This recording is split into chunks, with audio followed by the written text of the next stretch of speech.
boy, oh boy. Hello, Peter.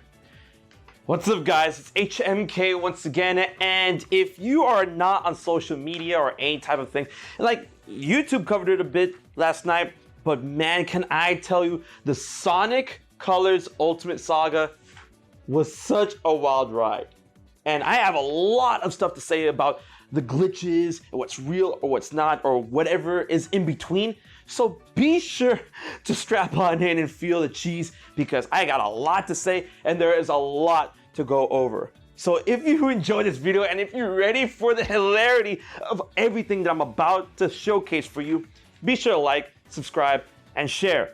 And follow me on Twitter, because man, when it happened in real time, that was a ride. So if you guys have not been on, top of everything, Sonic Colors Ultimate is coming out for everybody. I believe the 7th or the 9th, I could be wrong. However, it was up and about for those who paid extra for the deluxe edition, right?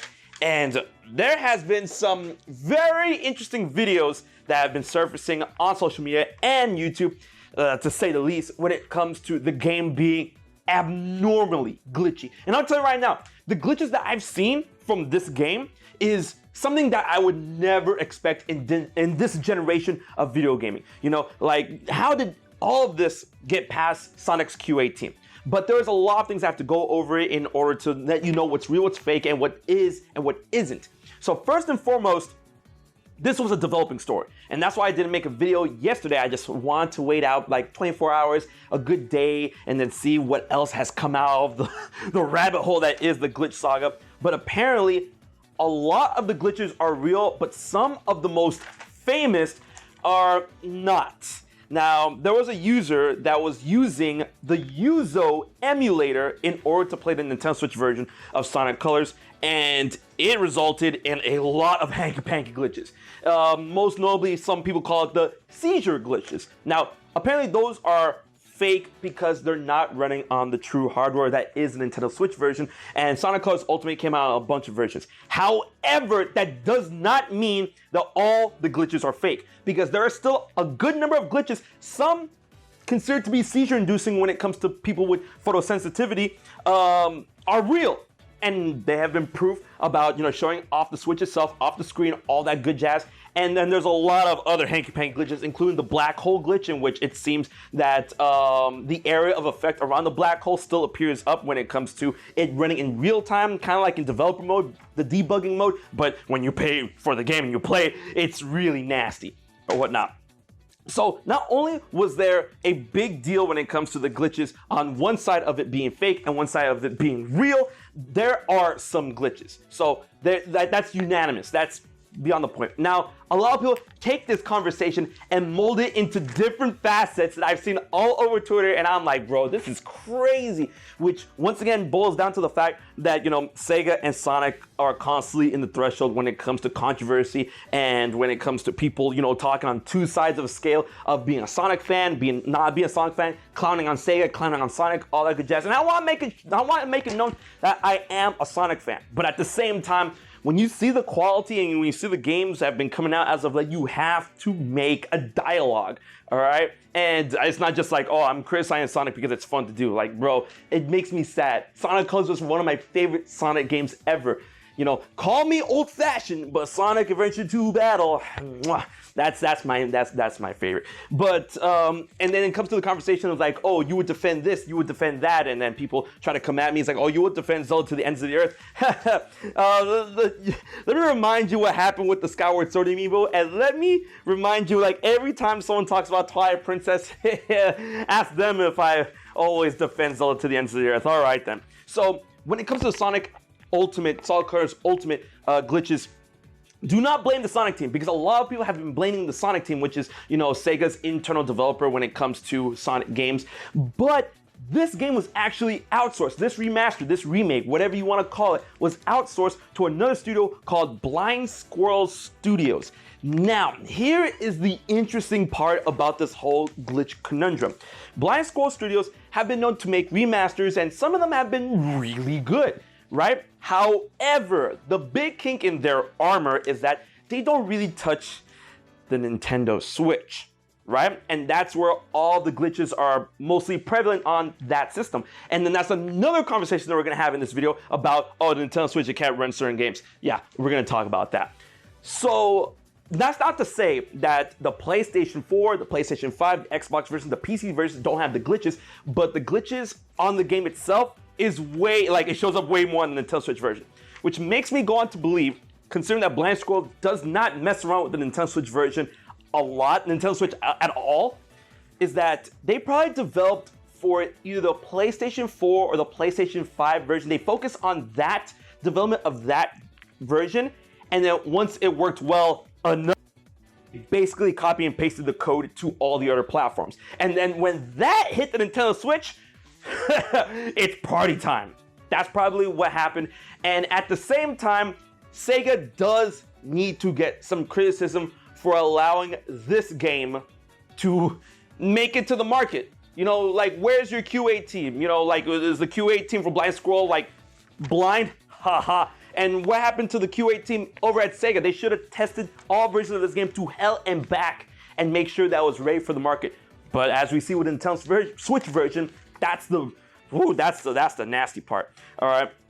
Now, when it comes to the Nintendo Switch version of the game and how people address about how the console itself can run Sonic Colors Ultimate or any other game, that conversation is really maddening and frightening when it comes to how people approach this console. Because we have other Wii games that have been remastered by other outsourced parties on the Switch itself that runs beautifully. Skyward Sword HD runs near perfectly on the Switch.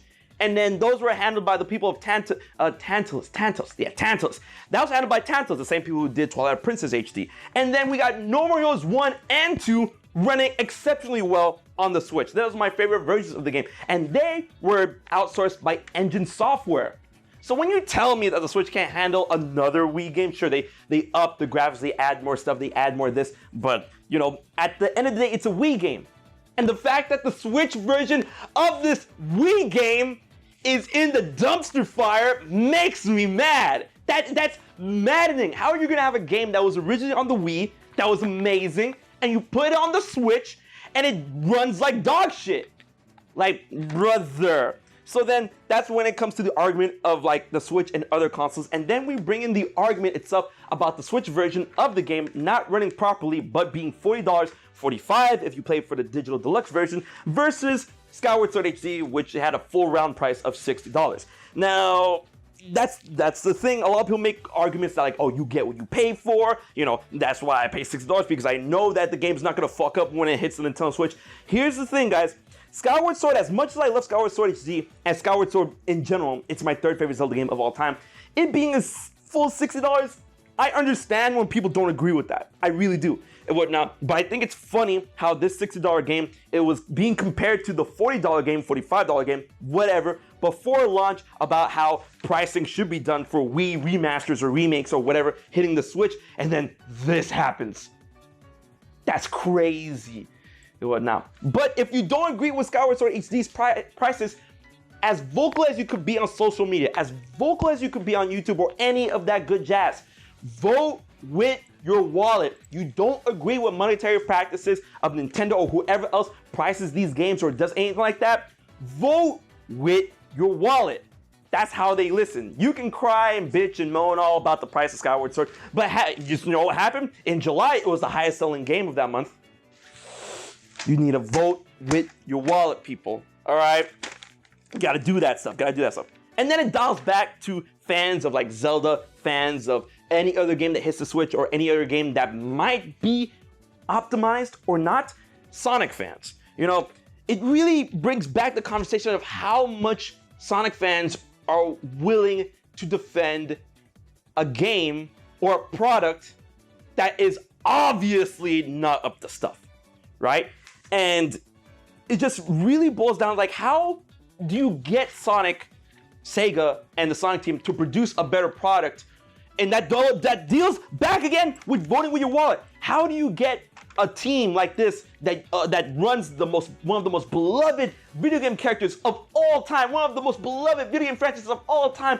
How do you get someone like a company like that to make a better product when you constantly buy their product, if they're optimized, if they're good or bad or not? How do you tell them that, hey, listen, we want a better product? But then over at the company, it's like, but our sales are up. We can put this out. We can put something like this, Sonic Colors Ultimate. And by the way, like, you know, if you guys didn't get it, it was in the description box. Every glitch I see, I'm gonna try and slow it down so it's not as, you know, fast or whatever. Like, if I put a glitch here or not, maybe pictures or whatever, warning, photosensitivity, epilepsy warning. I don't want you guys getting a seizure on my video. Like, how do you put something out like this and then expect, like, how do you expect to get better when you're willing to keep buying products like this? Sure, Nintendo's shitty business practices when it comes to pricing their games are bad, but more often than not, the products they come out with is optimized, clean.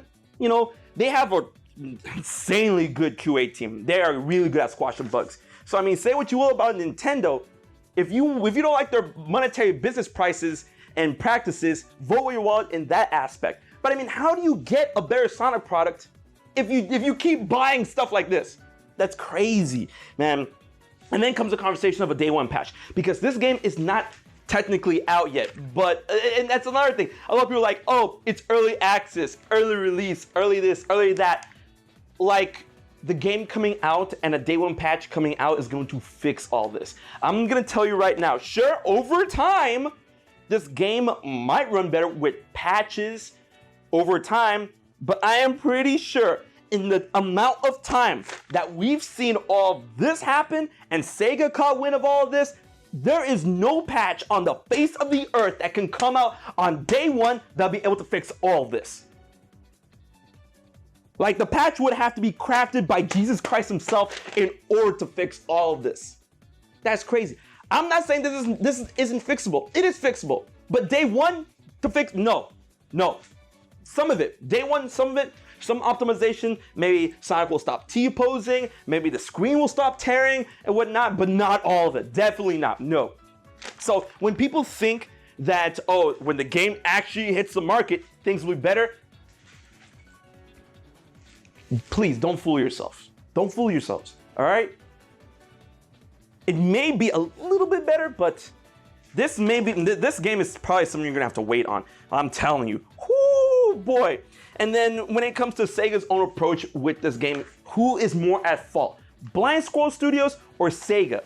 You know, it's really weird that Sega would choose Blind Squirrel Studios to remaster this game, considering that whenever Sonic hits a Nintendo system, it sells the most there because, you know, Sonic and Mario's history. And then, you know, when Sega went under when it comes to the console race or whatever, you know, Nintendo gave them the old first try. And every time Sonic is on Nintendo, it usually sells most when it comes to games that are on other platforms as well. So why not prioritize that? Why not get a studio that is known for making good Switch ports of Wii games? Tantalus, even Engine Software, you know? Why not get them? Why go for this? I mean, I understand they're trying to put it to other systems like the PlayStation 4, 5, and probably that's what they looked at first, but that really burns me when you're like, bro, hardly anyone has a PS5 right now. The PS4 is on its way out. The Switch is thriving. Focus on that. Like, I understand you want to cast a bigger net. You can still cast a bigger net with other studios, other developers that are willing to develop for all things and make a good product, mostly all around. But it's like the Switch left in the dust. That ain't cool. That's not cool. So with the whole deal with the glitches and the conversation that's been going on when it comes to what's real and what's fake, there has been Nintendo refunds. There have been reports of Nintendo refunding the Switch version of Sonic Colors Ultimate. Now, when Nintendo does something like that, like, here's one thing you need to understand, all right? As a Nintendo fan, as a Zelda fan, as a Sonic fan, you have to look at this perspective, all right?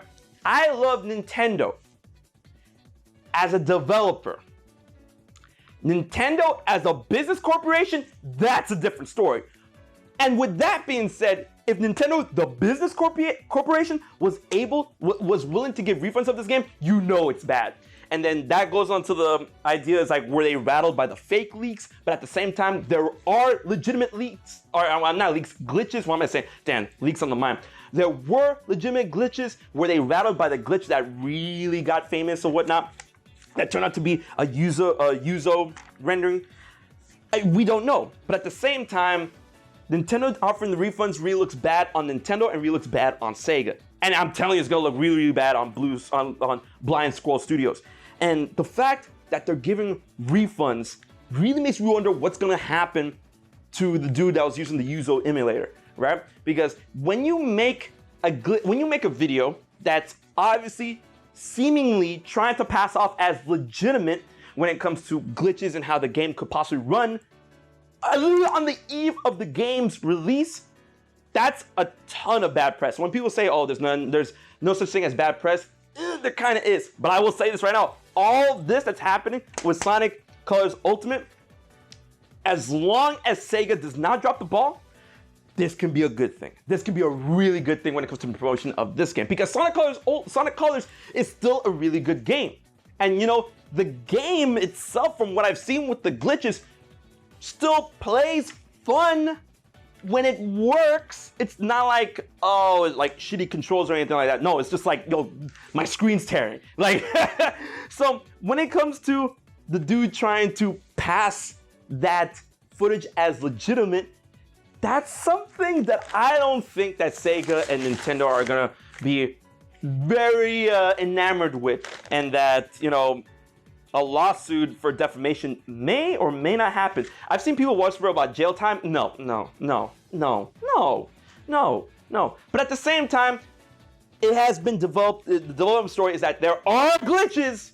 There are glitches in this game that look really nasty, that are legitimate. So I mean, you can't, like, that would be really hypocritical if Nintendo were to like establish some sort of, you know, lawsuit against a dude that was trying to pass off their game as something way more glitchy than it actually is, when the game is still actually glitchy. So I don't think there's gonna be any type of, you know, legality following this whole conundrum, because damn, like, from the actual glitches I've seen, I've been sent footage and it's still it's still party time and whatnot. But the Omega level stuff, in which like it's really fast pulsing, the sound is getting really, really bad, like the really, really, really bad stuff, in my opinion, was, you know, faked through the Yuzo emulator. There's still some really bad stuff, and that really dials down to the question on what you consider to be bad, Omega bad, or really bad glitches, because there are still those that have like really bright colors, and, you know, flashing light, screen tearing, you know, debug menu appearing when it comes to certain models and whatnot. It's mostly a lot of stuff under the Tuscan stuff, and then when you look at everything that is legitimate, it's still a product that I have no idea made it past QA in this day and age of this generation of gaming. And honestly, at the closing, the blame really for me has to be down the middle between the developer for mishandling this remaster and Sega for not like catching wind of this.